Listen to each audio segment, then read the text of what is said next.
नमस्कार दोस्तों। आज एक कहानी सुनाऊंगी जो कि मेरी रामू काका के साथ कुछ हुई पूरी कहानी बोलूंगी।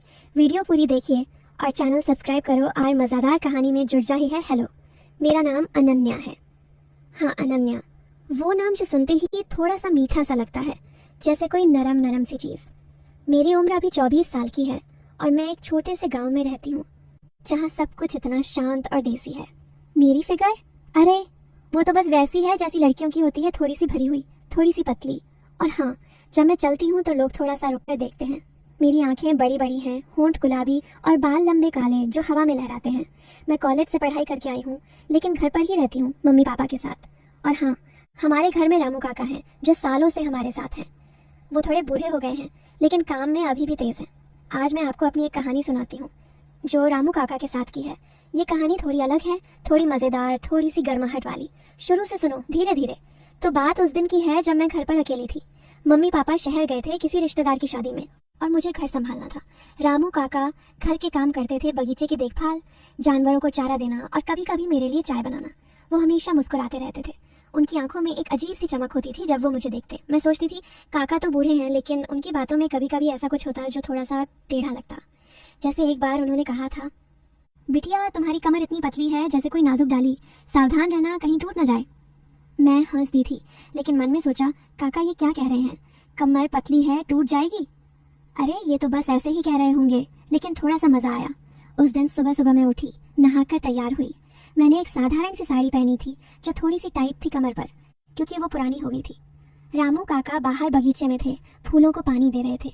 मैं बाहर निकली और बोली, काका चाय बना दो ना। वो मुड़े, मुझे ऊपर से नीचे देखा और बोला, हाँ बिटिया अभी बनाता हूँ। तुम्हारी चाय तो हमेशा गर्म और मीठी बनानी पड़ती है, वरना तुम्हें पसंद नहीं आती। गर्म और मीठी? मैं सोच रही थी चाय की बात कर रहे हैं या कुछ और। लेकिन मैंने कुछ नहीं कहा, बस मुस्कुराई और अंदर चली गई। थोड़ी देर बाद काका चाय लेकर आए। मैं सोफे पर बैठी थी और वो मेरे पास खड़े होकर चाय दे रहे थे। उनकी उंगलियां थोड़ी सी छू गई मेरी उंगलियों से और वो बोले, सॉरी बिटिया, हाथ फिसल गया। मैंने कहा, कोई बात नहीं काका, आप तो घर के हैं। लेकिन मन में एक अजीब सी हलचल हुई। काका इतने करीब क्यों आते हैं? क्या वो कुछ सोचते हैं? नहीं नहीं, वो तो बूढ़े हैं, बस आदत होगी। फिर मैंने चाय पी और काका से बातें करने लगी। काका आपकी जिंदगी कैसी रही, कभी शादी की? वो हंसे और बोले, बिटिया शादी तो हुई थी लेकिन बीवी जल्दी चली गई। अब तो बस तुम्हारे जैसे लोगों से बात करके दिल बहलाता हूँ। तुम्हारी मुस्कान देखकर लगता है जैसे कोई फूल खिला हो।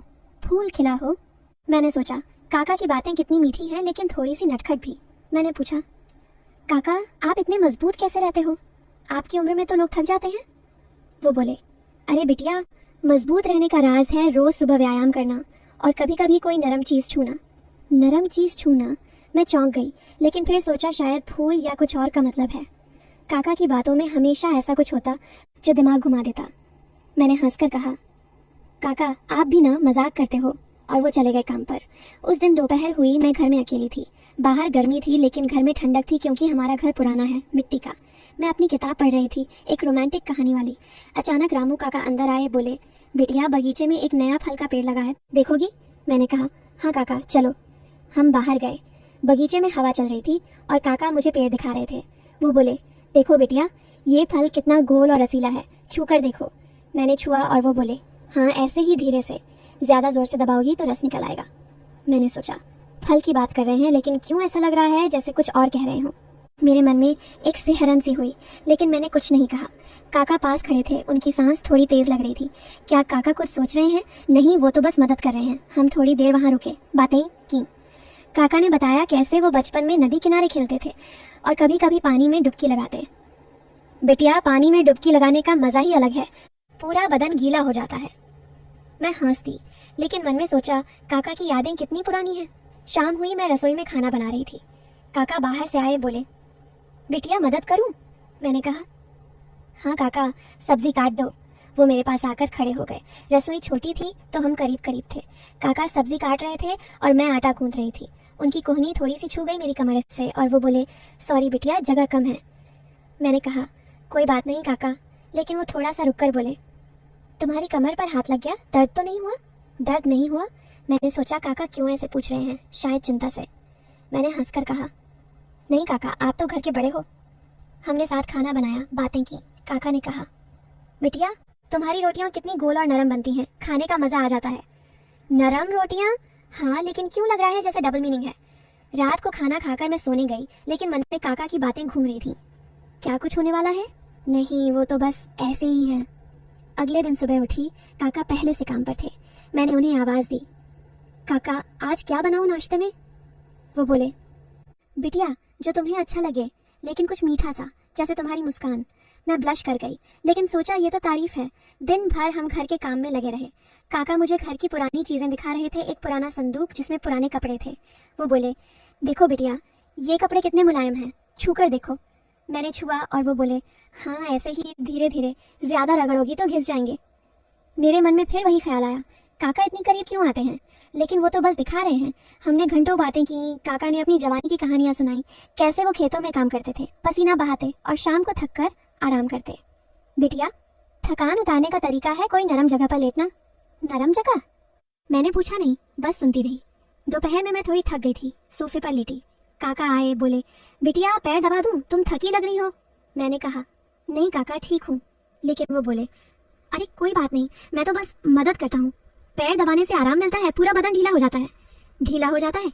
मैंने मना कर दिया, लेकिन मन में सोचा काका की मदद कितनी अच्छी है, लेकिन थोड़ी सी अजीब भी। शाम को हम बगीचे में बैठे, सूरज ढल रहा था। काका बोले, बिटिया सूरज ढलते देखना कितना सुंदर है, जैसे कोई गर्म चीज धीरे धीरे ठंडी हो रही हो। मैंने हाँ कहा, लेकिन सोचा ये क्या कह रहे हैं। रात को फिर खाना, बातें। काका की आंखें मुझे देखती रहती जैसे कुछ कहना चाहती हूँ। क्या कुछ होने वाला है? सस्पेंस बढ़ रहा था मेरे मन में। तीसरे दिन मम्मी पापा आने वाले थे, लेकिन देर हो गई। मैं और काका अकेले। सुबह काका ने कहा, बिटिया आज मैं तुम्हें घर की छत पर ले चलूं, वहां से नज़ारा अच्छा है। मैं गई। छत पर हवा तेज थी, मेरी साड़ी उड़ रही थी। काका बोले, बिटिया साड़ी संभालो, कहीं उड़ न जाए। मैंने संभाली, लेकिन वो पास आए, बोले, मदद करूं? उनकी उंगलियां थोड़ी सी छू गईं। मन में एक झुरझुरी हुई। काका बोले, तुम्हारी त्वचा कितनी चिकनी है, जैसे रेशम। चिकनी त्वचा? मैं शर्मा गई, लेकिन सोचा तारीफ है। हम वहाँ बैठे, बातें की। काका ने बताया कैसे वो बचपन में छत पर सोते थे, तारों को देखते। बिटिया रात में तारे देखना और कभी कभी कोई चीज़ छूना मज़ा आता है। फिर वही डबल मीनिंग। दोपहर में मैं रेस्ट कर रही थी, काका बाहर थे। अचानक वो अंदर आए, बोले, बिटिया एक पुरानी किताब मिली, देखोगी? किताब में पुरानी कहानियाँ थीं, थोड़ी रोमांटिक। हम साथ पढ़ने लगे। काका बोले, देखो ये कहानी में लड़की कितनी करीब आती है लड़के के। मैंने कहा, हाँ काका, लेकिन मन में सोचा काका क्यों ये दिखा रहे हैं। शाम को हमने साथ चाय पी, काका की बातें और मीठी हो गई। बिटिया तुम्हारी कंपनी में समय कैसे निकल जाता है, लगता है जैसे कोई जादू है।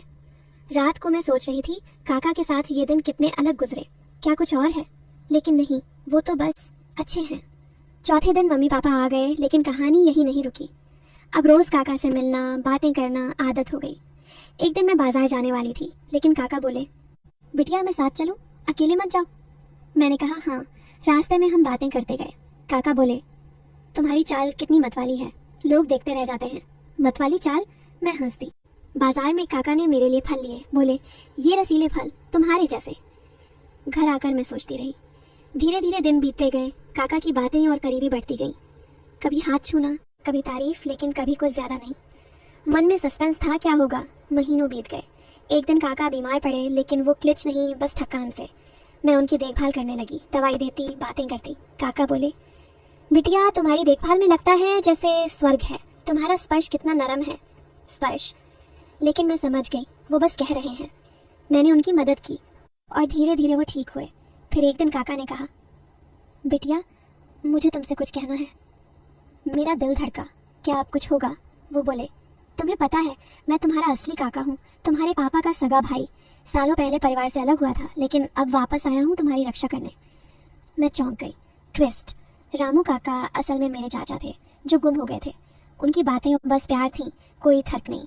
मैं रो पड़ी और हमने परिवार को बताया। अब सब खुश हैं।